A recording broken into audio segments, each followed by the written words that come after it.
Bengal government का है, ममता जी को उनको नहीं चाहते हैं। हम हर समय हर वक्त मोदी चाहते हैं, मोदी मोदी मोदी। वो देश के लिए जो किया उसके लिए हम बहुत खुशी है। वो खाली लुटेरा खाली लूटते गया सब मिलके। ऐसा बोलेंगे तो दीदी आपको उठा लेगा। चंबल घाटी देखे, लेकिन हम ऐसे चंबल नहीं देखे, पश्चिम बंगाल जैसे चंबल नहीं देखे। चंबल घाटी घर घर मोदी, हर हर घर में रहे Modi. I am a student of I M Kozhikode. मैं आई एम कोझिकोड का स्टूडेंट हूँ। वाई वी नीड 400 एबो, we need a stable government.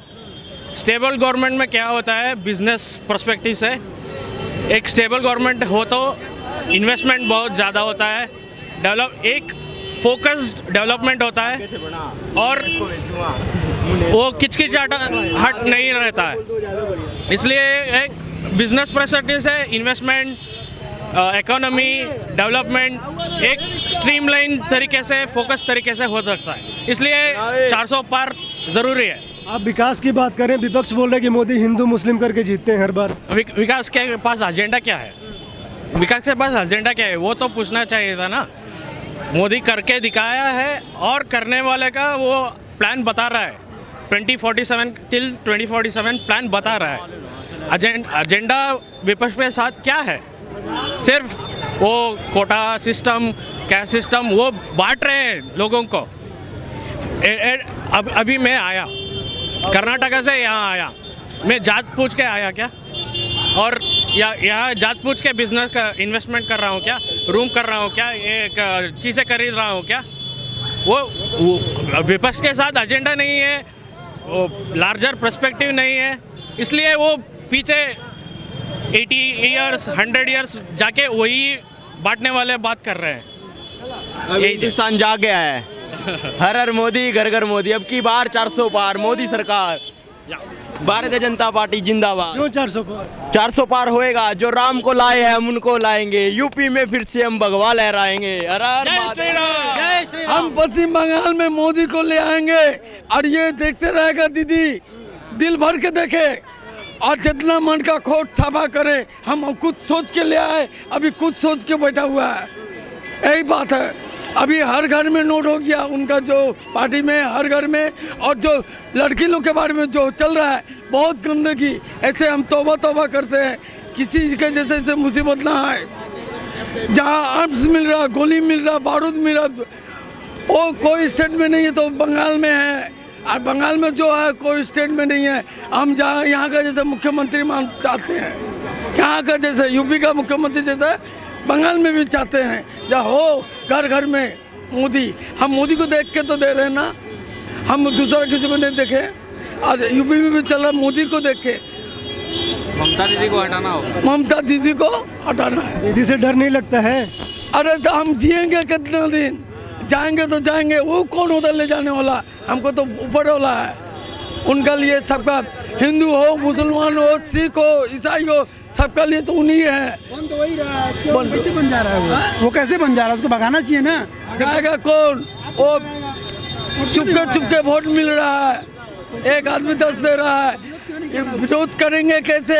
वो जो कंपनी आ रहा है ना फोर्स, उसको भी अपने जेब से निकाल के दे रहा है। इतना ही बस। हम बताइए आप कहाँ से? मैं तो बिहार से हूँ, भागलपुर से। किसको बनाएंगे पीएम इस बार? ऑब्वियसली नरेंद्र मोदी को। देखिए जैसे अभी बनारस में हम लोग आए हैं, यहाँ पे काशी विश्वनाथ जी का टेंपल जब देखे तो बहुत मन प्रसन्नित हो गया। अच्छे से जल चढ़ाए, बहुत बढ़िया से दर्शन हुआ।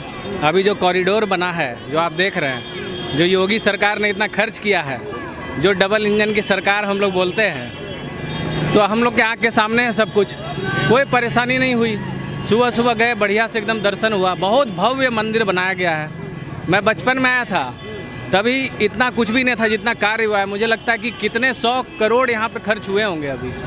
ऐसे ऐसे बहुत सारे सनातन धर्म के लिए हर मंदिर प्रांगण को अच्छा किया जा रहा है। विपक्ष बोल रहा है कि मोदी जी रोजगार नहीं दे रहे हैं। आप युवा है, रोजगार मिल रहा है कि नहीं मिल रहा है? रोजगार मिल रहा है ऑब्वियसली। मैं खुद एक सॉफ्टवेयर इंजीनियर हूँ।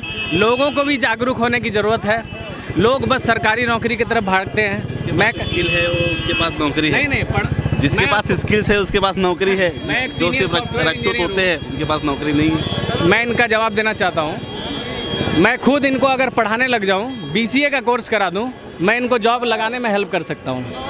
अगर लोग अपने ही इर्द गिर्द बढ़िया लोगों को ढूंढ लें और ये तो आप ही की बात बोल रहे हैं कि जिसके पास स्किल्स है उसके पास नौकरी है, वही बोल रहे हैं। स्किल जो सीखेंगे करेंगे, लेकिन यहाँ क्या है कि भेड़ चाल है सब। फौज की बहुत से भर्ती, लोग सिपाही की नौकरी करना ही नहीं भर्ती, चाहते। ये सब सिपाही भर्ती होंगे तभी ना आदमी देश को कुछ अच्छा होगा। Definitely होंगे। फौज की भर्ती 4 साल की करती भर्ती, ये भर्ती कब होगी? देखिए ये भर्तियाँ बहुत सारे अच्छे काम भी हुए हैं, बहुत सारे अच्छे काम भी हुए हैं, बहुत सारे काम को होना बाकी भी है। काम में ही कुछ हमें बस मौका देना है उन्हें। फिर न तो बैंक में भर्ती हो रही है, न सिपाही में भर्ती हो रही है, न फौज में भर्ती हो रही है, सब क्या हो रहा है? भर्ती और शुरू हो रहा अच्छा, आप है, एक पर्चा बात लीक हो बताइए। जा रहा है, ऐसा क्यों हो रहा है? आप एक बात बताइए सर, लॉ एंड ऑर्डर कितना अच्छा हो गया हमारे कंट्री में। भाई हम तो जो 2014 से एक भी दंगा फसाद बताइए। जो हुआ है उसके लिए नहीं कर रहे, जो नहीं हुआ उसके लिए बात किया जाए वो ना। होगा ना, वही तो तो मैं बोल तारीफ करिए, लेकिन उसमें बुराई भी बताइए जो बुरा है। मैं तो मोदी सरकार से मैं आप ही की तरफ से बोल रहा हूँ सर सुनिए, जब सामने वाले कहीं मैं मालूम इनके है तरफ से बोल रहा ठीक हूँ। है। मैं मोदी सरकार से आग्रह करूंगा, रिक्वेस्ट करूंगा ये कहिए ना, ये भी कि कहिए। इस बार अगर आए तो आप नौकरी पे तारीफ भी बात ध्यान कर दें। रहे हैं। नहीं डेफिनेटली नहीं, आपकी बात सही है। तारीफ बोले एकदम एकदम। आज तो रोजगार भी बढ़नी चाहिए। 50% जनता जो है आज 20,000, 15,000, 12,000 में नौकरी कर रही है। सही बात। कर रही है कि नहीं कर रही है? रोजगार आप इंजीनियर हैं, आप अच्छे आप सोच रहे हैं, लेकिन जो हर कोई के पास सरकारी नौकरी नहीं है, हर के पास इंजीनियर नहीं है। आज यहाँ पे प्राइवेट सेक्टर में नौकरी करने वाला 15,000, 12,000, 10,000 नौकरी कर रहा है, उसकी 8,000 एकदम से लेकिन एक मिनट, उसके घर में महंगाई के 4 गुना महंगाई की मार पड़ी है, वो आदमी क्या कर रहा ये है? कहना चाहता हूँ भाई, कि अगर ये कांग्रेस सोचिए ना। डेफिनेटली सर, आप मैं इसलिए इनके तरफ बोलिए। से कुछ बोलना चाहता हूँ। अगर कांग्रेस की सरकार आती है, नौकरी तो आप भूल जाइए। क्यों भूल जाएंगे? अभी तो 70 साल नौकरी नहीं मिली क्या लोगों को? आप क्या परेशानी हुई वो देखिए, कितने दंगे फसाद होते हैं। काम नहीं हुए। क्या काम हुए सर? क्यों नहीं हुए? पिछले 14 एक मिनट सब लोग जिस बताइए। हिसाब से आज पिछले 14 साल से जो काम जिस हुए, हिसाब से वो आज सब काशी दर्शन कर पा रहे हैं, उज्जैन दर्शन कर पा रहे हैं, कभी आप सोचे थे क्या कि इस हिसाब से आके हम काशी विश्वनाथ में दर्शन करेंगे? हमारे नहीं हमारे मंदिर सभी एक जगह हैं, हम सभी के इकट्ठे दर्शन कर पा रहे हैं। देश आगे बढ़ रहा है, देश चारों ओर देश बाकी देश अपनी ओर देख रहे हैं। क्यों देख रहे हैं? क्योंकि मोदी जी अपना सर ऊंचा किए हुए हैं, पूरे हिंदुस्तानियों का सर ऊंचा किए हुए हैं, इसीलिए बाकी देश मोदी जी की तरफ देख रहे हैं। और वह फिर कह रहे हैं मोदी है तो ही ये सब मुमकिन है। एक बार फिर भाजपा सरकार, और अब की बार 400 पार जो कहा है वो सच कहा है और ये होके रहेगा। विपक्ष के लोग कह रहे हैं कि रोजगार नहीं दे रहे हैं मोदी, बेरोजगारी बढ़ गई है। मिलेगा, रोजगार मिलेगा, इस 5 साल में भरपूर रोजगार मिलेगा। और रोजगार के लिए तो भारतीय जनता पार्टी हमेशा से जानी जाती है। जो पंडित दीनदयाल उपाध्याय जी, जो अटल बिहारी जो कहते थे अंत्योदय जो योजना लाए, नाज के बदले काम के बदले अनाज, तो भारतीय जनता पार्टी तो हमेशा रोजगारों के पक्ष में रही है, तो वही रोजगार देगी जो उन्होंने दिया है। मेरा नाम सत्येंद्र कुमार मानिक है। मैं बनारस शहर दक्षिणी का निवासी हूँ। मेरी खुद की विश्वनाथ गली में 2 दुकानें पुश्तैनी थी, एक ग्रैंडफादर की, एक स्वर्गीय पिताजी की, जो कि भवन कॉरिडोर में मेरी दोनों दुकानें चली गई और 1 लाख रुपए मुझे मिला है।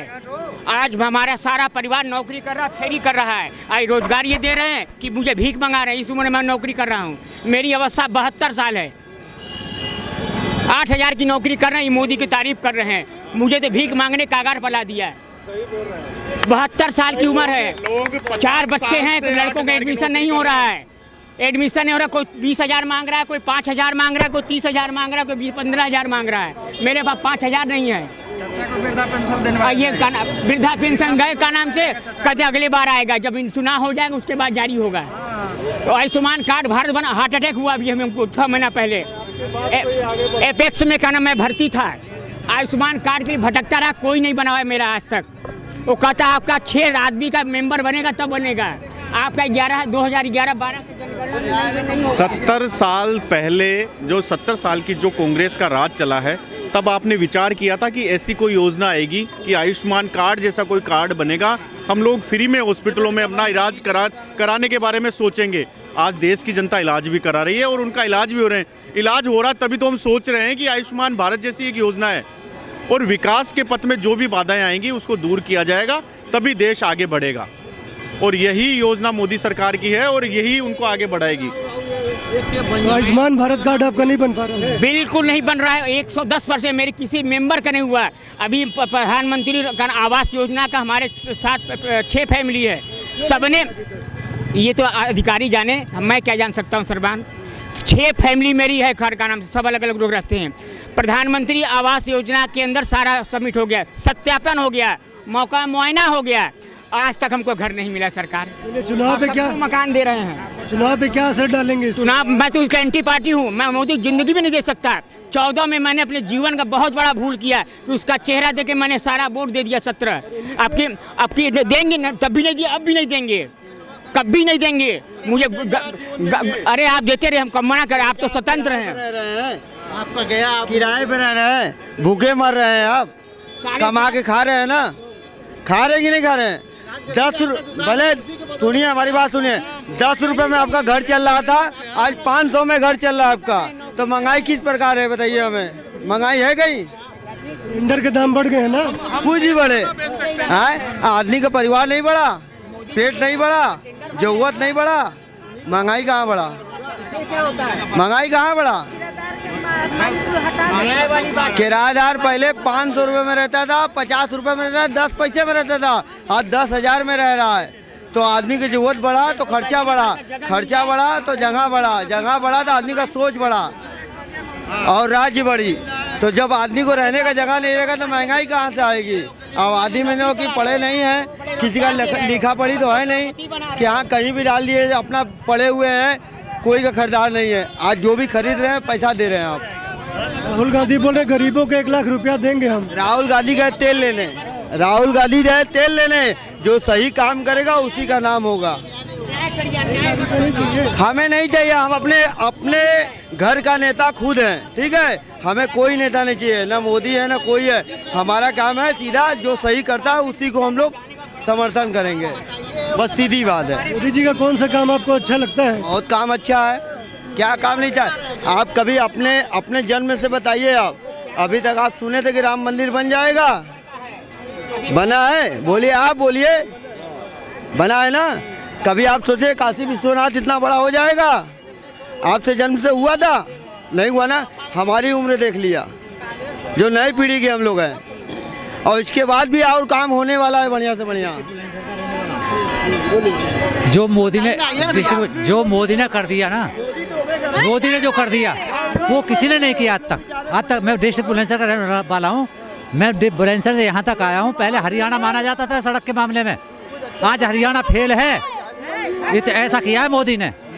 मोदी कौन कहता है मोदी ने क्या नहीं किया? मोदी क्या नहीं किया? सब कुछ किया है मोदी ने। महंगाई बढ़ा दी, बेरोजगारी बढ़ा दी है। कौन महंगाई अखिलेश ने और राहुल ने कहा कौन सी कम कर दी थी? वो उस टाइम ही कहते थे महंगाई। रोजगार देंगे राहुल तो कह रहे हैं। कौन नहीं कहता रोजगार देंगे? कोई रोजगार नहीं देता। हम तो ये देखते हैं हमारी सुरक्षा, हर आदमी की सुरक्षा कौन करता है आज के टाइम पे? मोदी ने किया है। मिट्टी में मिला दिया माफियाओं को, ये किया है मोदी ने। बताइए आप क्या कहेंगे? अरे हम लोग का मोदी को देखेंगे, मोदी की राहुल। मोदी जी का इतना सोच हो गया है कि आने वाले समय में लोग वीज़ा बनवाएंगे, पासपोर्ट बनवाएंगे, ये सब खत्म करने वाले हैं। आने वाले समय में 10 राज्य को एक साथ मिलाकर बाई रोड और बाई ट्रेन से जो है विदेश तक आप जाएंगे। इस वजह वीज़ा बनाने का समस्या ख़त्म कर रहे हैं। अब वो क्या करेंगे? विदेश में मिनी भारत बना दिए, जो आज तक कोई नहीं बनाया था। मोदी जी का देन बना हुआ है। सब त्योहार कल्चर वहाँ मनाए जा रहे हैं, जो कल्चर हम लोग यहाँ मना रहे हैं। तो क्या कमी है बताइए? मोदी जी हिंदू मुस्लिम करते हैं, विपक्ष का आरोप है। वो इंसान है, जानवर तो है नहीं, है इंसान। वो सबके बारे में सोच रहा है, अपने बारे में सोच रहा है, सबके बारे में सोच रहा है। हिंदू मुस्लिम वो कर रहे हैं जो मोदी जी का विरोध कर रहे हैं। वो जानबूझ के हिंदू मुस्लिम करके मोदी जी का नाम बदनाम करने की कोशिश कर रहे हैं। अब ये मोदी जी कह रहे हैं कि राहुल गांधी बोल रहे हैं कि हिंदुओं का पैसा लेके मुसलमानों में बांट देंगे। मोदी जी का स्टेटमेंट। हिंदू मुसलमान कितना दे आपको दिखाए? कम से कम आपको 90% मुसलमान भारत के हम दिखाएंगे जो कि मोदी जी को सपोर्ट करेंगे। 90% हम इस बात को साबित कर सकते हैं। मुसलमानों का पैसा लेके क्या कर रहे हैं? मोदी जी कह रहे हैं कि राहुल गांधी ऐसा बोले हैं कि हिंदुओं का पैसा लेके मुसलमानों में बांटेंगे, क्योंकि राहुल गांधी ने जो बोला है ना कि धनवान का पैसा लेके गरीबों में बांटेंगे, ऐसा स्टेटमेंट कर लीजिए कि इनकम टैक्स देने वाले लोगों में कितने परसेंट मुस्लिम हैं, कितने परसेंट हिंदू हैं। मैक्सिमम जो टैक्स पेयर हैं वो हिंदू हैं, उनका पैसा मुस्लिमों में ही बट रहा है। ये तो स्वाभाविक बात है और ऐसा होता चला आ रहा है, इसमें आश्चर्य वाली कौन सी बात? राहुल गांधी ने स्कीम बोली है कि हम आएंगे तो धनवानों का पैसा लेके गरीबों में बांट देंगे। 70 साल तो से कर नहीं पाए मोदी ये जी काम। बोल रहे हैं कि जिनके 20-20 बच्चे हैं, जो घुसपैठिए हैं, उनको बांटेंगे, मतलब मुसलमानों को बांटेंगे, ऐसा मोदी जी कह रहे हैं। 70 साल से ये काम वो नहीं कर पाए, अब वो आएंगे तभी ये काम करेंगे। 70 साल से उनका एक नारा था, गरीब हटाओ, गरीबी हटाओ, गरीबी हटाओ। बाद में उन्होंने गरीबी हटा दिया, उन्होंने कह दिया 15-17 रुपये कमाने वाला गरीब ही नहीं है। 15-17 रुपये में जो खाना खा रहा है वो गरीब ही नहीं। इनके सरकार में यही हुआ था ना, 15-17 रुपये जो कमा लेता था वो गरीबी की लिस्ट से गायब हो गया था। अब वो फिर से शामिल हो गया है इनके लिस्ट में, क्योंकि अभी इनको मौका नहीं मिल रहा है। जब ये आएंगे तो फिर उसी लिस्ट में से इनको काट देंगे। फिर ये बोलेंगे 15 रुपये कमाने वाला जो 15 रुपये प्लेट खाना खा लेता है वो गरीब ही नहीं है हमारे हिसाब से। तो इस तरह से ये नारा देते हैं, इसी तरह से इनका चलता रहता है। राहुल जी से हमारा एक सवाल है कि बताइए, मुग़ल के ज़माने में जब यहाँ मुसलमान थे कहाँ? काशी में या वाराणसी में मुसलमान थे कहाँ? वो तो औरेज के ज़माना आया था तो लोग डर के मारे जो है मंदिर के बगल में मस्जिद बन रहा था, डर के मारे लोग अपना हिंदू तात्पर्य छोड़ के मुसलमान तात्पर्य बने। आज भी मदनपुरा, रेवड़ी तलाश जितने भी हैं खानदानी, जितने भी हिंदू हैं, कोई मुसलमान जन्म से नहीं है, यहाँ बना गया है। यहाँ डीएनए चेक कर लिया, डीएनए आप चेक कर लीजिए, तो आप डीएनए चेक करेंगे तो आप पाएंगे कि हिंदू ही कन्वर्टेड मुस्लिम है। ये सर्वविदित बात है, इसको चेक किया जा सकता है, ये कहीं से भी काटा नहीं जा सकता है। तो ये तो सर गले पे तलवार रख के ही बना। अभी कुछ समय पहले अयोध्या में कुछ मुस्लिम परिवार ने हिंदू धर्म स्वीकार किया। हिंदू धर्म जो है, इतने पढ़े लिखे हिंदू धर्म जो है उतने हैं। हाँ, बहुत बढ़िया। हिंदू धर्म उन्होंने स्वीकार किया। उन्होंने बताया कि हम लोग का वंश जो है वो इक्ष्वाकु वंश रिलेटेड है, यानी रामचंद्र जी के जो पीढ़ी दर पीढ़ी वाले से रिलेटेड थे। लेकिन गर्दन पे तलवार होने के कारण उन लोगों ने भी स्वीकार कर लिया। लेकिन अभी जब अयोध्या में मंदिर बना है तो उन लोगों ने फिर से जो है हिंदू धर्म स्वीकार किया है और फिर से वो सनातन धर्म में शामिल हो गए हैं।